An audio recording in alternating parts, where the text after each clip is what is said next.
भोपाल के अरेरा हिल्स स्थित national telecom museum में भारत ही नहीं विदेशियों से भी जुड़े 50 से अधिक पुराने टेलीफोन आज भी संजो कर रखे गए हैं। लेकिन कभी अपनी खास पहचान और लोकप्रियता के लिए मशहूर संग्रहालय एक खाली इमारत बनकर रह गया है। फ्री एंट्री होने के बाद भी ना के बराबर लोग यहाँ पहुँच रहे हैं। प्राचीन दूरभाष यहाँ धूल खा रहे हैं।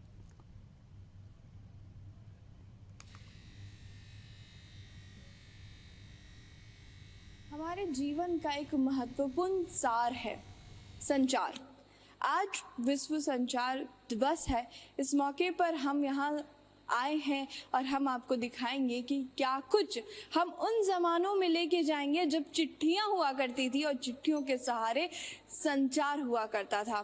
तो आइए इसी पर हम आगे चलते हैं और हम बात करते हैं, चर्चा करते हैं कि आखिर उस ज़माने में और इस ज़माने में क्या कुछ अंतर आया है। तो सिर्फ पहले चिट्ठियों का ज़माना चलता था, अब स्मार्टफोन्स का ज़माना है। तो उस पर आप क्या कुछ कहना चाहेंगे? देखिए, सबसे पहले तो हमारे यहाँ पर सूचनाओं का माध्यम हुआ करता था चिट्ठियाँ, और कबूतरों के माध्यम से शुरू हुई थी, बाजों के माध्यम से शुरू हुए थे संचार के साधन। उसके बाद फिर हमारे यहाँ पर देसी अंतर्देशी पत्रों के माध्यम से, पोस्ट कार्ड के माध्यम से सूचनाओं का आदान प्रदान होने लगा। सुख दुख की खबरें अपने संबंधियों को पहुँचाने का काम होने लगा। फिर जब टेलीफोन का आविष्कार हुआ, उसके बाद जब भारत में टेलीफोन का शुरुआत हुई तो भारत में दूरसंचार की स्थापना की गई भारत सरकार द्वारा।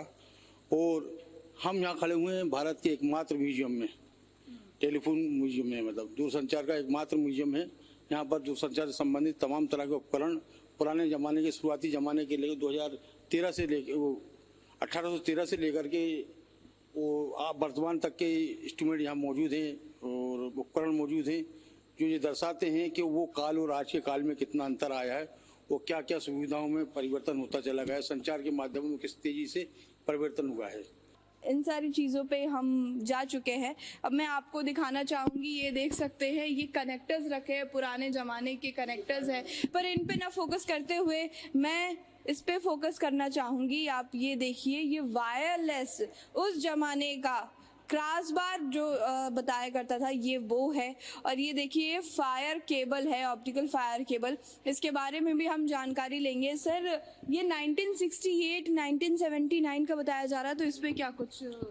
ये जो हमारे ये फायर केबल है ना, ये आपको ये उपकरण दिखाई दे रहे हैं, ये फायर का ये दिखाई दे रहा है, ये जमीन के अंदर बिछाए जाते थे।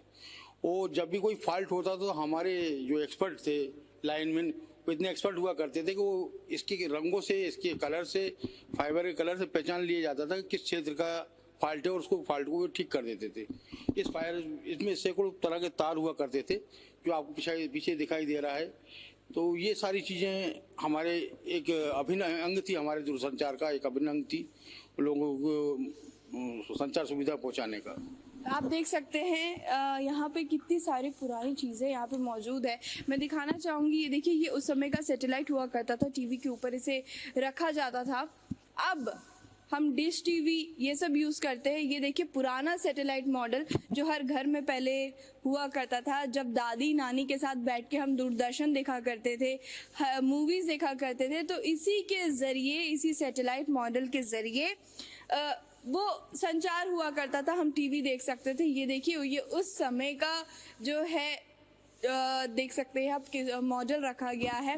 अब हम एलसीडी टीवी पे आ चुके हैं, डिश टीवी पे आ चुके हैं, बिंज पर आ चुके हैं।